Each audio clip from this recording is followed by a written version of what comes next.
There still exists a general state of either denial, complacency, or even apathy about both the reality and the potential effects of Y2K. By the end of the 90s, many of us were happy slaves to our computers. But our new masters had a trick they'd forgotten to tell us about. The basic idea on Y2K was that for convenience, all these computer programs, when it came to do dates, you only needed 2 numbers. Why use 4 numbers when you only need 2? And then they recognized, what date is a computer going to think it is when we get to 2000? One simple date change for man, one major screw-up for computer. At the stroke of midnight, January 1st, 2000, elevators may stop. Heat may vanish. Credit cards and ATMs may cease to function. Airplanes and trains may come to a halt. People were terrified the world was going to end. This is not one of the summer movies where you can close your eyes during the scary parts. With nearly everything in our economy run by computers, the prospect of a digital meltdown is too huge to contemplate. I was worried because the whole computer game was new to us, and I was a little ignorant. We didn't know what we didn't know.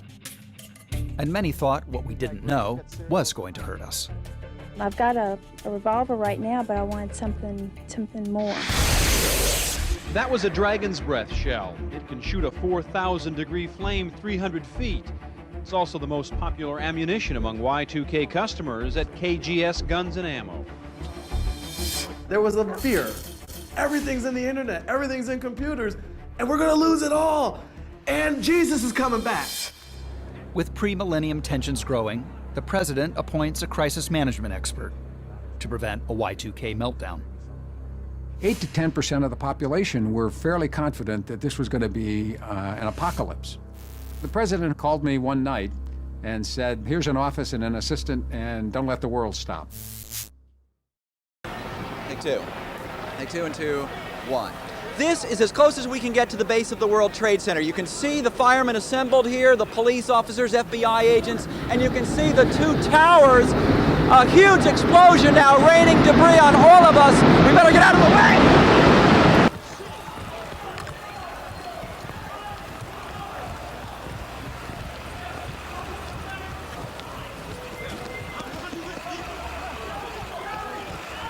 Keep going, let's go!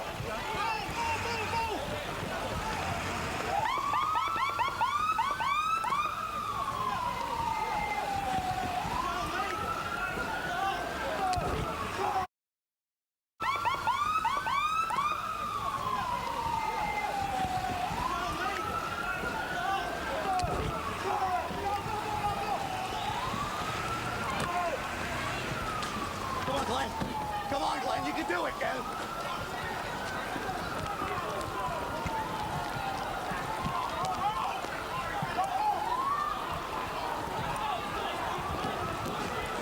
Keep coming, Glenn, come on.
worst day on Wall Street since the crash of 1987. The Dow traders are standing there watching in amazement, and I don't blame them. We're now down 43%. Almost everything there completely wiped out. In the NASDAQ, everything and more has been completely wiped out. Let's talk about the speed with which we are watching this market deteriorate.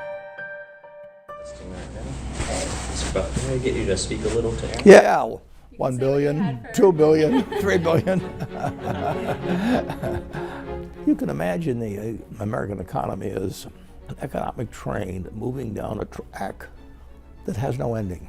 And it picks up cargo and passengers as we go along. There's 330 million of us now, and there were only 4 million in 1790. And our farms are incredibly more productive, and we have 75 million houses, and we had a few huts then, and we have great universities and all of these things. So we're just constantly moving more and more cargo and passengers along. And occasionally that train is going to get derailed. In 2008, you had something close to a bubble in home real estate. 50 million people had mortgages roughly at that time out of 75 million homeowners. When that bubble burst, it hit home to probably 40% of the households in the country, these people that had mortgages on their houses. And fear spread in the month of September 2008 at a rate that was like a tsunami. Who do you hold responsible for that? Bubbles are always hard to ascertain the originators of it. There really aren't any originators. Everybody got caught in. Some were foolish, some were crooked, some were both. But you had a mass illusion that it could go on forever. You had Wall Street firms participating, you had mortgage originators participating, but you had the public participating. And it was, you know, it was a lot of fun. I mean, it was like going to Cinderella, going to the party. I mean, it was all going to turn to mice and pumpkins at midnight, but nobody wanted to leave until 1 minute to midnight, and the rush for the door was couldn't be handled. What for you were the lessons you learned from 2008?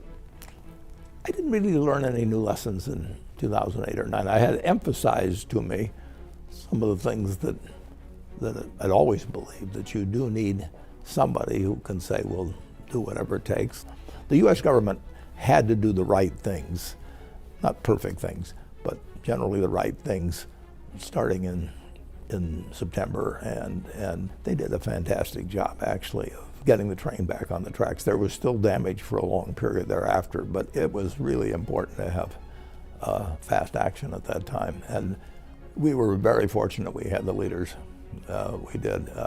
If we'd had people who waited for all the information to be right, or for committees to work, or you know, that sort of thing, it would have been far, far worse. People talk about a fog of war, but there's a fog of panic too. And during that panic, you're getting inaccurate information, you're hearing rumors. If you wait till you know everything, it's too late. People today, 10 years later, they're still affected by the crisis, various people in different ways, but they're not as affected as they were in 2009 or 2010. Has that confidence come back? Yeah, but it comes back slowly. I can understand why people that lost their houses or lost their jobs or whatever may have happened to them feel that there must be somebody out there that was profiting from this, that did it doing some things that should send them to jail. You know, the people that ran most of the institutions, the big institutions, that got in trouble. I mean, I probably shouldn't name names, but you know, they went away rich. They may have been disgraced to some degree, but they went away rich. So I don't think the incentive system has been improved a lot from what it was 10 years ago. If I knew what the next crisis would look like, I could probably, might be a little bit helpful in stopping it. But there will be other crises. There's no way of knowing when you're in a situation like we were in the fall of 2008 or 9, when or precisely how it will end. You know the United States will come back. The factories don't disappear, the farmland doesn't disappear, the skills of the people don't disappear. But you had a system which was going to put them all in an idle position, or could do it, and there's no way of knowing how far it was going to go. What's left from the crisis pretty much are memories. I mean, the tracks are still there, the train's still there, but we had a big interruption in 2008 or 2009, and now the train has been running pretty darn well, and we've shown that America can't be stopped.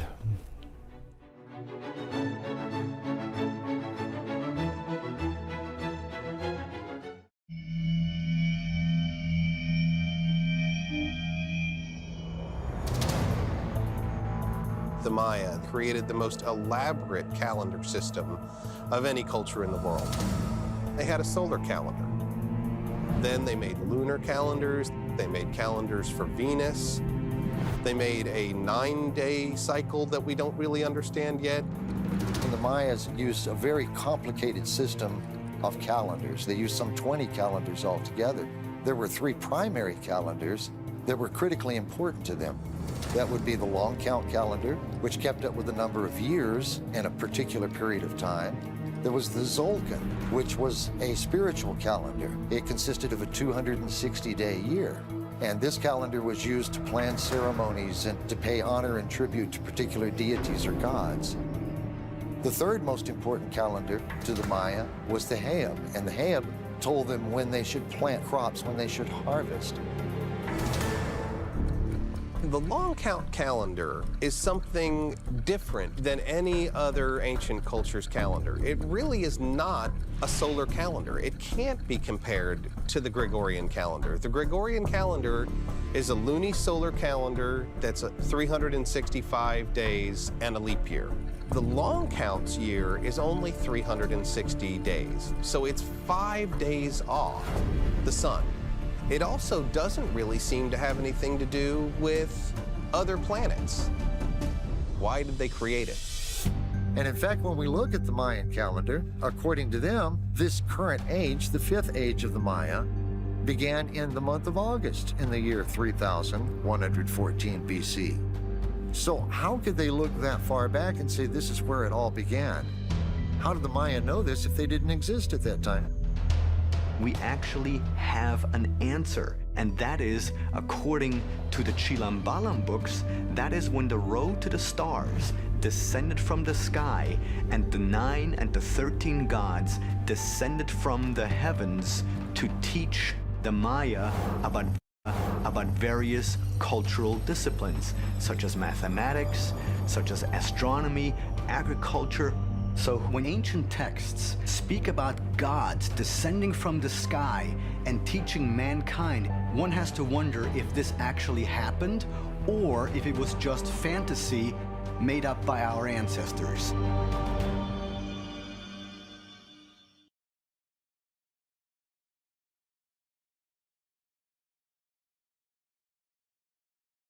The Iran nuclear deal, an Israeli war with Hamas, and the rise of ISIS.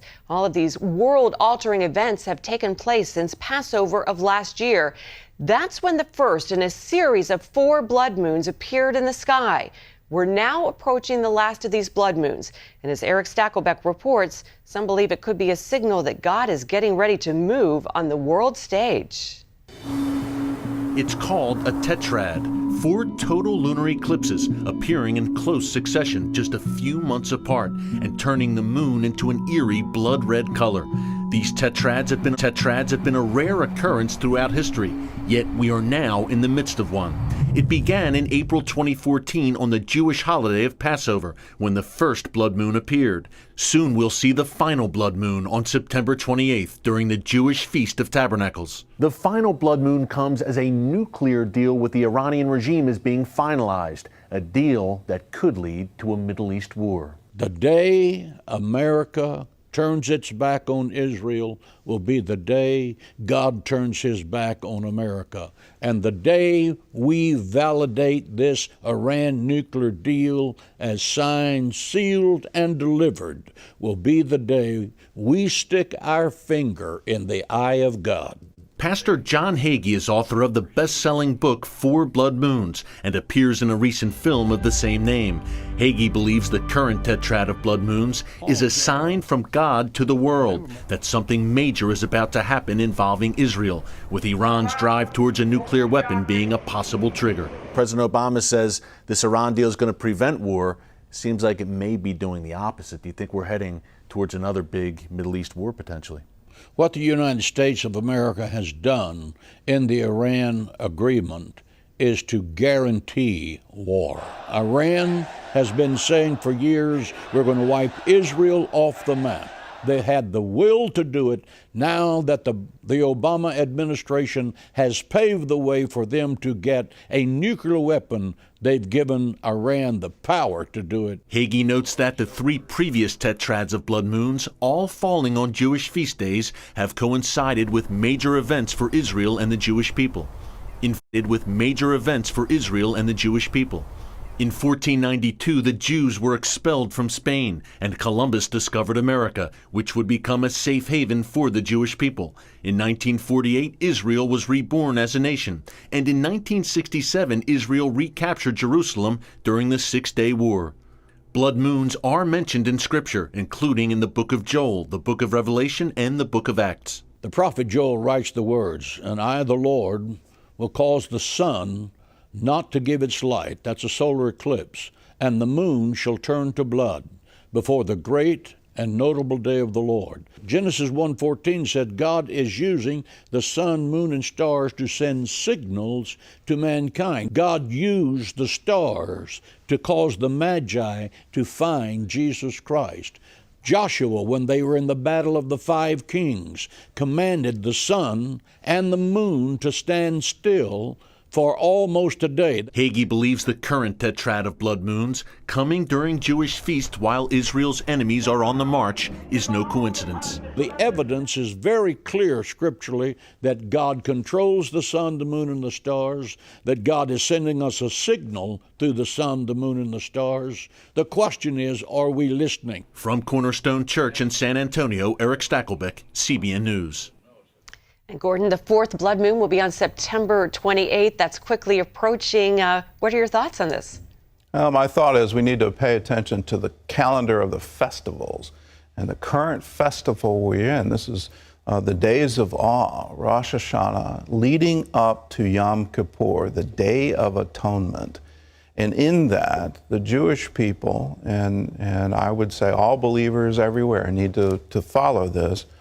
We examine ourselves. We spend time living in tabernacles, understanding that our time here on earth is very short. We are just sojourners here. And are we ready to meet Him? And the Vidui prayer that is prayed every Yom Kippur, I encourage everyone to do that inventory. Are you right with God? Are you living in accordance with His precepts? Are you doing things from the heart that are an abomination to Him? And if you are, turn from that and turn to Him. This is a wake-up call for all of us to say, are we right with God? Are we ready for His return? And if we are, then let's look to the heavens. That's what Jesus said. When you see these various signs, look to the heavens, for your redemption draws nigh.